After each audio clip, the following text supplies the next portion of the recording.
I wanted to talk quickly about something that Deleuze and Guattari call assemblages. It's basically this idea of, if you're reading something or you're taking in anything, a movie, a book, and it doesn't make sense to you, then that's how you learn new stuff. If you're taking it in and it makes sense to you, then you're not learning anything because it already makes sense to you, right? With what you know about the world.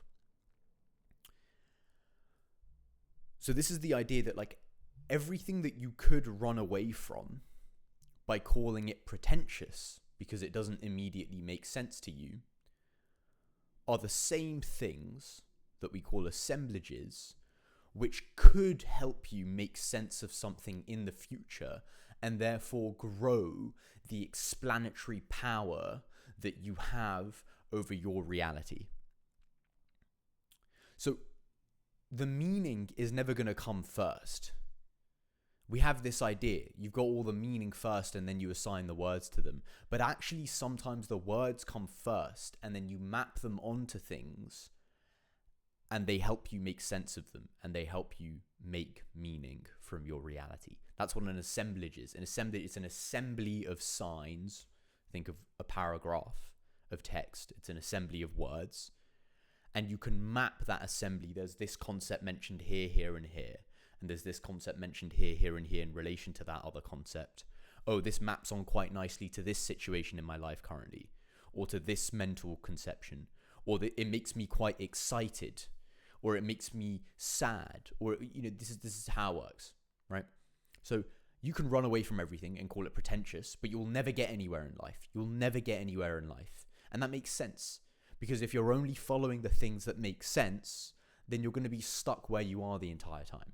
So then you get into the continuity of the nothing, right? Because something has to sort of mean nothing to you. You have to take it in and it's sort of confusing and you just only remember the words. And then later on, meaning becomes attached. That's how you grow your territory. The reality cannot be labeled. It cannot be made an image of. You can't see it. You can never touch it. You can never hear it. You can never do that with the territory, with actual reality. So how do you get to it? The only way you can get to it is by associating a patch of it with the things that you can label and touch and see and hear, the signs. By associating it.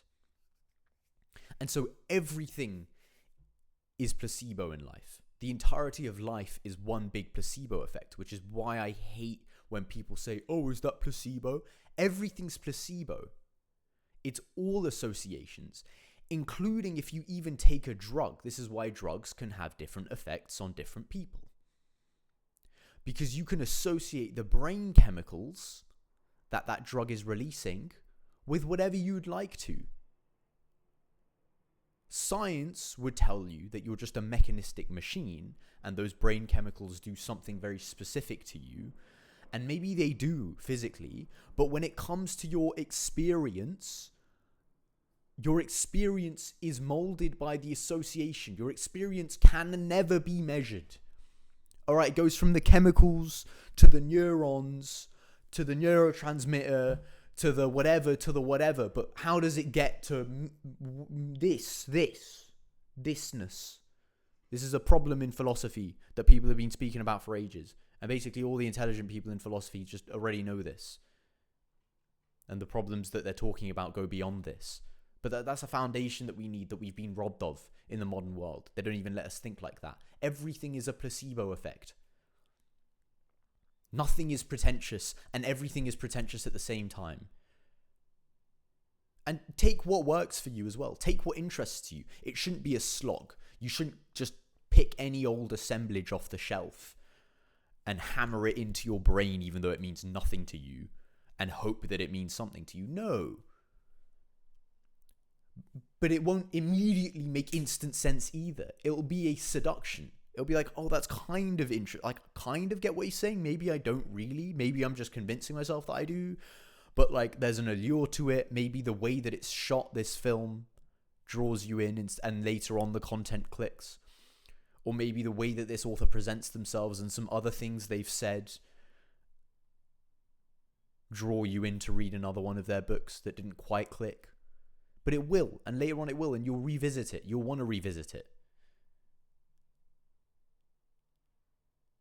So choose the things that work for you. Choose the things that work for our time. Yeah, there's been philosophers for ages. How do I pick which one to read? They're all dickheads. Generally, you choose the most recent ones, if you know where to look. The real most recent ones. Because they're doing it for our time. And that's why philosophy never dies. It's just about keeping alive the continuity of the nothing, the ability to create meaning, myth making, all this type of stuff. It's about keeping that alive for your age. Myth making was really fucking easy back in the Middle Ages, let's say. Now it's not so easy. Now you need different set of tools. Can't just talk about Jesus. That's not going to work. That's what Nietzsche meant by God is dead and we have killed him. So now we need an alternative to God. Whether that's being possessed by demons or multiplying numbers and like saying they're demonic or like whatever. Just run with it, right? Or flat earth. But flat earth is a kind of boring one, isn't it? It's kind of a boring assemblage. Doesn't have much explanatory power. It just makes you feel like you have a community, but doesn't have much explanatory power beyond that. Thinking that CEOs of big companies are aliens, well, that's more like it. That sounds like a myth I can get behind.